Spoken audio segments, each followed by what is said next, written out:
It's time for another Dice Tower review with Z. Garcia.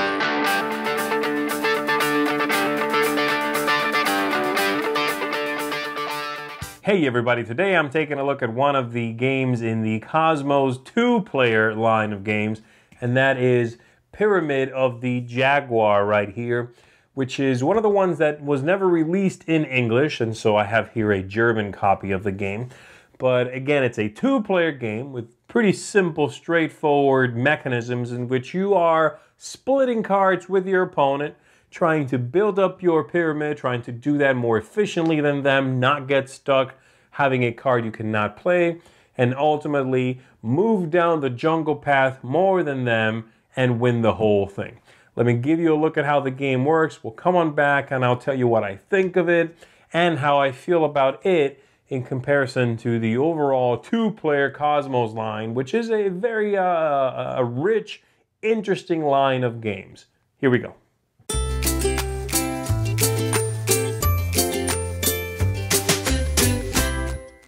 So here's everything that comes in the game. You have the board, of course, with the 2 pyramids, one facing each player. So this would be mine, this would be yours. We have the 2-player pawns here at the beginning of the track, which is going to keep track of our scores. We have the Jaguar stones over here, very nice wooden bits. And then a deck of cards, numbered 1 through 40, no card repeating. To set up the game, we're going to shuffle these up, and everybody's going to get 15 cards, all right? 1, 2, 3, 4, 5, 6, 7, 8, 9, 10. 1, 2, 3, 4, 5. And let's just pretend there's 15 there because I'm not going to play a whole game anyway.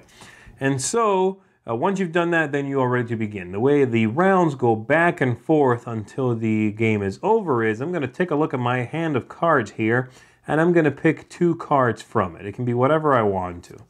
And so I will take 2 cards and I will offer them to my opponent.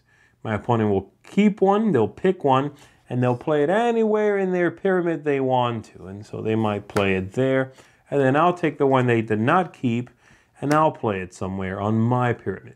And then it is their turn to do the same thing. So again, they'll take a look, they'll offer me 2 cards, I'll keep one, they'll play one, and we go back and forth, okay? This is going to be easy for a while until you start running into problems because a card no longer fits on your pyramid. And so, let's say, for example, that my opponent played a 38 here, let's say, and I offer them the 39 and the 40. All right? I should have probably mentioned that the numbers need to go up, but you've probably spotted that by now. Every time you play, it must go, say, 1, 2, 3, 4, 5 up here, 6, 7, and so on. Again, 1 through 40 is the entire deck. If I offer them 2 cards that they cannot take, they'll have to take one, and they'll have to cover up a card with another card. And they will put one of these Jaguar stones on that card in order to mark that there's already 2 cards there. And then I will move my pawn on the score track equal to what level they had to place that stone at. In this case, it's the very 4th level, which would be the worst for them, because I'm going to get to move 4 times. But, you know, if it had been just at the 2nd level, I would just go 2 steps up, and so on.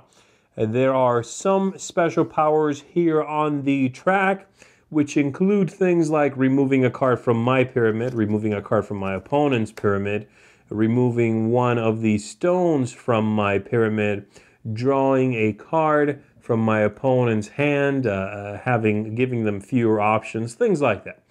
And so this is going to continue back and forth until either a pyramid is completely filled, that player just wins, or we've run out of cards, okay? And sometimes that will happen where, you know, you just cannot play anymore. At that point, let's say our scores are here and this player is there, all right? At that point, we do what the game calls a jungle test, in which we're going to take a look at the deck here. We're going to flip over a card and see if the game's over or not. We might play 2 rounds instead of 1 round. There are numbers next to the track over here, and that's what we're going to be checking for when we flip over a card. If the card we flip is higher than or equal to that number, we play again. If not, game's over right now. Whoever's farther ahead is the winner. And so we flip at 17. We're next to 19. Game's over right now. This player wins the whole thing.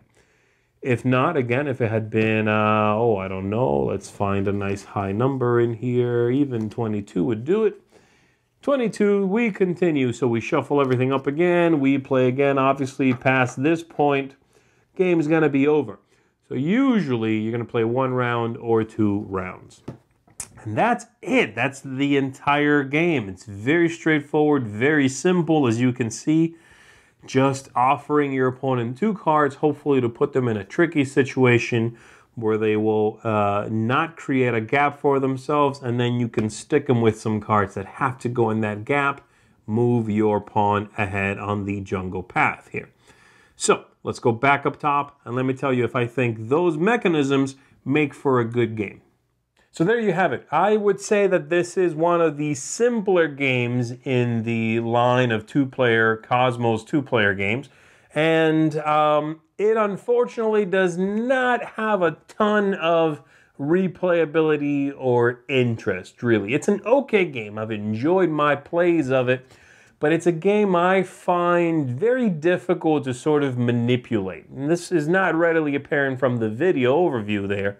But it's a game in which you're going to have a really hard time making your opponent, putting them in a tricky spot. Because your cards are not always going to line up that way, And so it's a game that you largely spend a lot of time giving them 2 cards. They pick one and play it. You pick the other and play it. They give you 2 cards. You pick one, play it. They pick the other and play it. And you do that back and forth. And maybe near the end of the game, you can be in a tricky spot 1 time, maybe twice. But it doesn't usually happen a lot. It's pretty easy to not find yourself in that spot. And so it's a game that lacks it lacks tension. It's not one that I find to be a very tense game. It's attractive. It's very well made. The game is a pretty game. It's very easy to teach.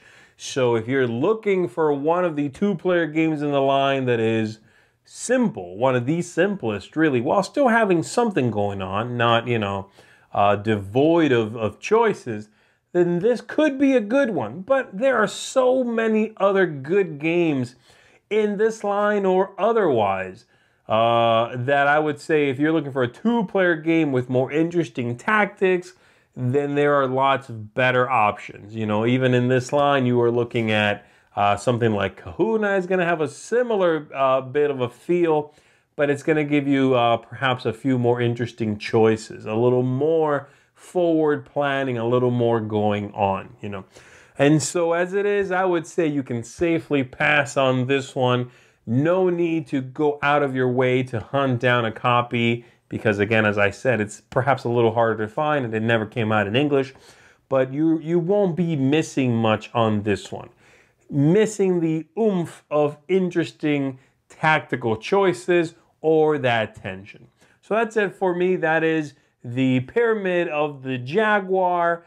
A lukewarm response from me. And again, I think you can safely pass on this one.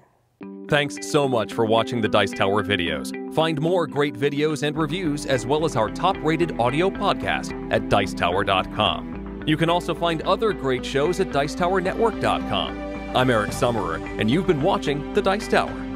The Dice Tower is sponsored by Cool Stuff Inc., where you can find great games for great prices. Cool stuff in stock. Check them out at CoolStuffInc.com.